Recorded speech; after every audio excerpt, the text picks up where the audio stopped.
வணக்கம்.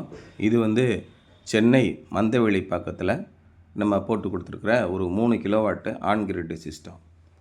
இங்கே என்ன அப்படின்னா, ஏற்கனவே இவங்களுக்கு 3 கிலோவாட் போடணும் அப்படின்னா, நம்ம இப்போ 6 பேனல் கொடுக்குறோம்.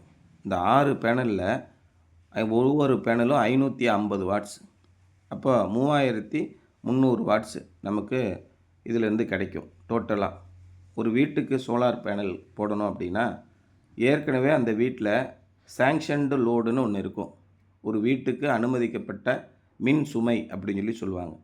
எவ்வளோ அப்படின்னு கேட்டிங்கன்னா, அதை உங்கள் வீட்டில் எலக்ட்ரிசிட்டி கனெக்ஷன் வாங்கும்போது அந்த எலக்ட்ரீஷியன் எழுதி ஒரு ஃபார்ம் இருக்கும். அந்த ஃபார்மை கொண்டு போய் ஏஇட்ட கொடுப்பாங்க. அப்போ தான் உங்கள் வீட்டுக்கு இவ்வளவு சுமை அனுமதிப்பாங்க.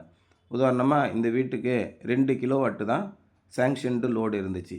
இந்த பகுதியில் இருக்கிற ஒரு 70 வீடு வச்சுக்குவோம். 70 வீட்டுக்கு 2 கிலோவாட் 3 கிலோவாட் இப்படி கொடுத்துருக்காங்க அப்படின்னா, 70 வீட்டுக்கு ஒரு 200 கிலோவாட் வருது அப்படின்னா, அந்த ஏரியாவில் அந்த ஏஇ என்ன பண்ணுவாங்கன்னா, ஒரு 250 கிலோவாட்டு டிரான்ஸ்ஃபார்மர் வைப்பாங்க.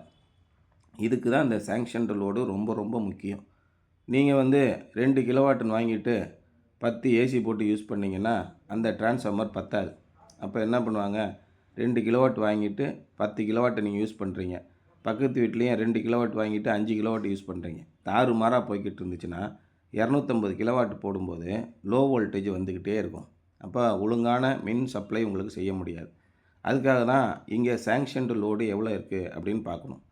நம்ம சோலார் விதியில் என்ன சொல்லியிருக்காங்கன்னா, ஒரு வீட்டுக்கு எவ்வளோ சாங்ஷன்டு லோடு இருக்கோ அந்த அளவுக்கு சோலார் போடலாம் அப்படின்னு இருக்குது. ஏன்னா அப்போ தான் அந்த டிரான்ஸ்ஃபார்மர் கெப்பாசிட்டி கரெக்டாக இருக்கும். அப்போ இந்த வீட்டுக்கு பார்த்திங்கன்னா 2 கிலோவாட்டு தான் சாங்ஷன்டு லோடு இருக்குது. அப்போ அடிஷ்னல் லோடு நீங்கள் வாங்கணுன்னா உங்களுடைய வீட்டு வரி ரசீது, உங்களுடைய வீட்டு பத்திரத்தோட ஜெராக்ஸ் காப்பி இதை எடுத்துகிட்டு போய் அதுக்குன்னு கூடுதல் சுமை அதுக்கு தனியாக ஒரு படிவம் இருக்குது. அதை எடுத்துகிட்டு போய் அதை ஃபில்லப் பண்ணி இபியில் ஏஇ ஆஃபீஸில் கொடுத்துட்டு அதுக்குன்னு நிர்ணயித்த ஒரு தொகையை நீங்கள் கட்டணும். அப்படி கட்டினா தான் உங்களுக்கு கூடுதல் சுமை மின் சுமை கிடைக்கும். ஒரு 3.3 கிலோவாட்டு 3300 வாட்ஸுக்கு சோலார் பேனல் போடணும்னா 4 கிலோவாட் வரைக்கும் நீங்கள் மின் சுமை இருந்தால் தான் நீங்கள் 3.3 கிலோவாட் போட முடியும். 3 கிலோவாட் வச்சுக்கிட்டு 3.3 கிலோவாட்டுக்கு நீங்கள் சோலார் போட முடியாது. அப்போ அந்த மாதிரி ஒரு படிவம் கொண்டு போய் ஏஇ ஆஃபீஸில் நீங்கள் கொடுக்கணும். அதை வாங்கிட்டு அவங்க உங்களுடைய லோடை இன்க்ரீஸ் பண்ணி ஏற்கனவே இருக்க டிரான்ஸ்ஃபார்மர் கெப்பாசிட்டிக்கு இது செட் ஆகுமான்னு பார்த்து அதுக்கு தகுந்த கால்குலேஷன் கொண்டு வருவாங்க. இது எல்லாருக்கும் மின் விநியோகம் பண்ணுறதுக்கு சரியாக இருக்கும். இந்த மாதிரி பண்ணுற விதியை இப்போ மத்திய அரசாங்கம் என்ன பண்ணியிருக்காங்கன்னா, டைனமிக் அடிஷ்னல் லோடுன்னு கொடுத்துருக்காங்க. நீங்கள் சோலார் விண்ணப்பம் பண்ணும்போதே ஆட்டோமேட்டிக்காக அந்த வெப்சைட்டில் ஒரு ஆப்ஷன் இருக்குது. அதில் நீங்கள் கிளிக் பண்ணிட்டீங்க, டைனமிக் அடிஷ்னல் லோடுன்னு கிளிக் பண்ணிட்டீங்கன்னா 2 கிலோவாட் இருக்கிறது ஆட்டோமேட்டிக்காக 4 கிலோவாட்டுக்கு போயிடும். அந்த 4 கிலோவாட்டுக்கு போன பிறகு நீங்கள் அதுக்குரிய பணத்தை அடுத்த பில்லில் கட்டினா போதும்.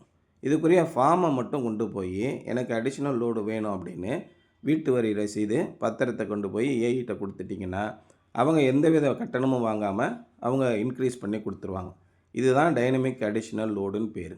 இந்த தகவலை நிறைய ஏஇங்களுக்கு சொல்லாமல் இருக்காங்க அல்லது அவங்களுக்கு போதிய தகவல் கிடைக்காமல் இருக்குது. இந்த சைட்டில் என்ன பண்ணிட்டாங்க, அந்த மாதிரி டைனமிக் அடிஷ்னல் லோடெலாம் ஒன்றும் கிடையாது, நீங்கள் நேராக அடிஷ்னல் லோடு பண்ணுங்கள் அப்படின்னு சொல்லிட்டாங்க. அதுக்கப்புறம் அவங்க ஏஇ சார்கிட்ட நாங்கள் பேசி அதுக்குரிய எல்லா டாக்குமெண்ட் சப்போர்ட்டும் கொடுத்த பிறகு இந்த மாதிரியெல்லாம் விதிகள் இருக்கான்னு சொல்லிவிட்டு அவங்களும் நல்லா சப்போர்ட் பண்ணாங்க. அதுக்கப்புறம் டைனமிக் அடிஷ்னல் லோடு பண்ணி இங்கே நெட் மீட்ரு வைக்கிறோம். இந்த மாதிரி போகும்போது சில நமக்கு டெக்னிக்கல் இஷ்யூஸ் பிரச்சனைகள் வருது. எப்படி சோலார் போடணும், அதுக்கு மத்திய அரசாங்கத்தோட சமீபத்திய விதிகள் என்ன, இதெல்லாம் நம்ம ஃபாலோ பண்ணணும்.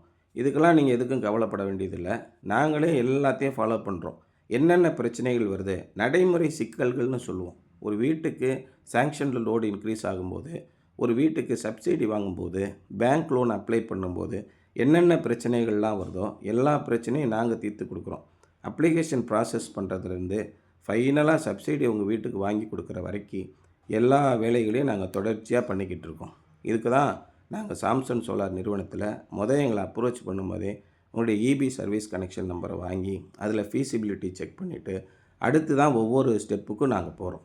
இந்த மாதிரி நம்ம போகும்போது உங்களுக்கு லைஃப் டைம் பிரச்சனை இருக்காது, எல்லாமே ஸ்மூத்தாக முடிஞ்சிடும். நீங்கள் அங்கே இங்கேன்னு எதுக்கும் அலைய வேண்டியதே இல்லை. இவ்வளோத்தையும் செஞ்சு நம்ம எல்லாத்தையும் உங்களுடைய மொபைலில் கனெக்ஷன் பண்ணி கொடுத்துட்டோம்னா, நீங்கள் மொபைல்லையே டெய்லி எவ்வளோ உற்பத்தி ஆகுது, இதுவரைக்கும் எவ்வளோ உற்பத்தி ஆகிருக்குன்னு பார்க்கலாம்.